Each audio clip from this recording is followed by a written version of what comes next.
Welcome, my name is Colleen Tauke and I'm the sewing specialist at Pfau and Porter. In this Quilting Quickly tutorial, I'll show you how to put together the blocks for the table runner called Tablescapes.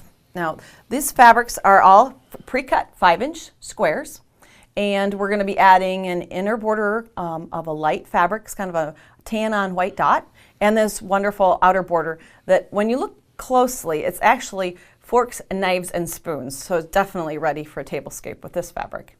Now, if you'd like to purchase this pattern, you can visit our website and order it from there.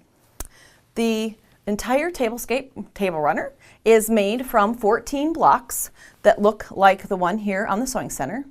And we're going to be using these 5-inch squares, and we're going to be cutting them into 2.5-inch squares.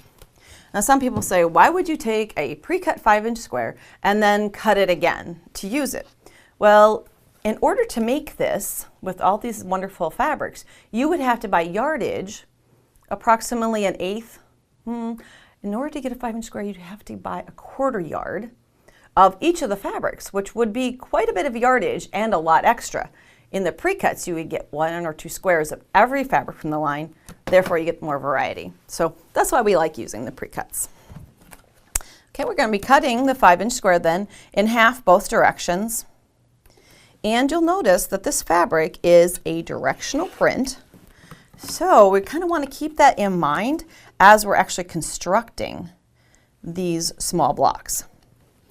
And sometimes people will look at small blocks and think, small blocks must be easier to piece. In fact, small blocks can be harder to piece because there's less room for error. The eye picks up when there's a variance. So we need to be careful when we're piecing these. So we've got then the 4 blocks, as you see here, that will go into the unit. We need to use a center square that is only 1 inch by 1 inch. So when I talk about small, we're getting down to tiny here. And then we're going to be using 4 of those light colored bars to piece together our block. And the centers, the light is kept consistent through all of the blocks. The centers will vary. You'll want to contrast with whatever the outer squares are so that you kind of get that pop and that weave going through there. Now you just need to construct rows. So we're going to be putting these into a row, the center into a row, and then the top row. And I've got my rows constructed here, so I'm going to show you a little tip.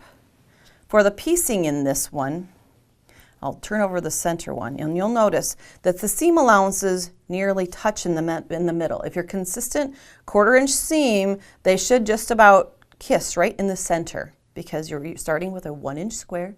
You're reducing a 1/4 inch on each side, leaving 1/2 inch that actually appears in the block, and your 1/4 inch seams to the back.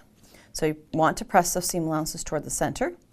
And on the top and bottom row, then you're going to be pressing your seam allowances toward the outer, to your squares. That means that when you join them, and you can see here I've stitched with red thread so you can see, the seams allowances will be opposing. So that way you will get a nice, neat square in the center.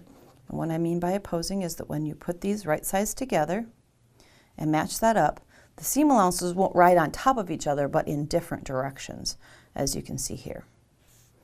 That way you can create the 14 different blocks that you need for this tablescape. And then you'll be adding that floating kind of sashing. So you'll be using sashing bars that are the same as those small rectangles that you piece through there. And you'll be joining your rows in this manner. So those blocks you created float across your tablescape. You're going to be adding long vertical rows and then an inner border of that light also, and then finished with the fork, knife, and spoon as your border.